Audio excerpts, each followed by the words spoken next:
सूरह स्वाद में परवरदिगार आलम इरशाद फरमा रहा है कि मैंने एक बशर बनाया, फिर मैंने फरिश्तों को हुक्म दिया कि जब मैं इस बशर के अंदर इस आदम के बदन में रूह को दाखिल करूं तो उस वक्त तुम सारे के सारे फरिश्ते सजदे में गिर जाना। तो अल्लाह फरमाता है जैसे ही मैंने आदम के जिस्म में रूह को दाखिल किया, सारे के सारे फरिश्ते सजदे में गिर गए इल्ला इब्लीस, एक इब्लीस था कि जिसने सजदा ना किया। परवरदिगार आलम इरशाद फरमाते हैं कि मैंने पूछा, या इब्लीस मा मनाअका, किस चीज ने तुझे सजदा करने से रोका, तूने सजदा क्यों नहीं किया? तो तवज्जो कीजिए, सवाल के ऊपर तवज्जो कीजिए। सवाल क्या हुआ है कि ऐ इब्लीस तूने सजदा क्यों नहीं किया?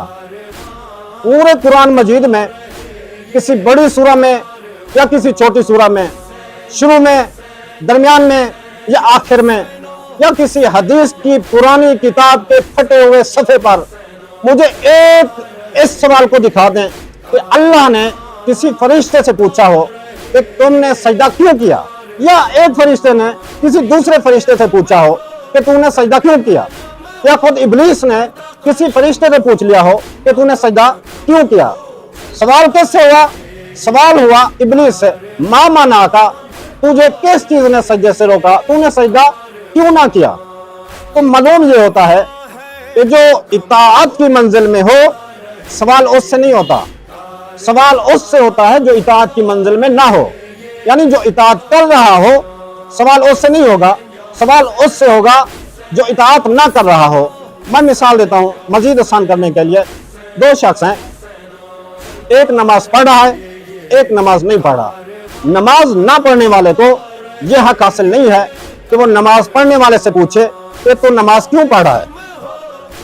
आगे बढ़ते हैं, एक शख्स रोजा रख रहा है, दूसरा शख्स रोजा नहीं रख रहा। अब रोजा ना रखने वाले शख्स को यह हक हासिल नहीं है कि वो रोजा रखने वाले शख्स से पूछे कि तू रोजा क्यों रख रहा है, बल्कि रोजा रखने वाले शख्स को ये हक हासिल है कि वो रोजा ना रखने वाले शख्स से पूछे कि तू रोजा क्यों नहीं रख रहा। जब अल्लाह ने कुरान में नमाज को वाजिब करार दिया है तो तू नमाज क्यों नहीं पढ़ रहा? जब अल्लाह ने कुरान मजीद में रोजे को वाजिब करार दिया है तो तू रोजा क्यों नहीं रख रहा? इसी तरह अजीजान आप यहाँ पर अज़ादारी कर रहे हैं।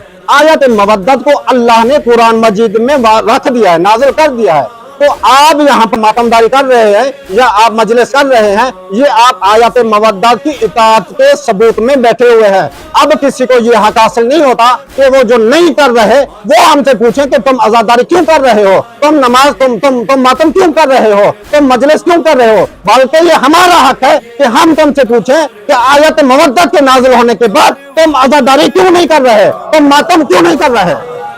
लिहाजा हम इताअत की मंजिल में हैं, कोई हमसे ये सवाल नहीं कर सकता कि आप या हुसैन क्यों कर रहे हैं। जो इताअत करने वाला है उससे नहीं पूछा जाएगा कि आप इताअत क्यों कर रहे हो, जो इताअत नहीं करने वाला उससे सवाल होगा कि आप क्यों नहीं कर रहे। लिहाजा अगर कोई या अली मदद कह रहा है तो या अली मदद कहने वाले से नहीं पूछा जाएगा कि आप या अली मदद क्यों कह रहे हो, बल्कि या अली मदद कहने वाला या अली मदद ना कहने वाले से पूछेगा कि खैबर में अल्लाह के नबी ने जब या अली मदद कह दिया तो तुम क्यों नहीं कह रहे।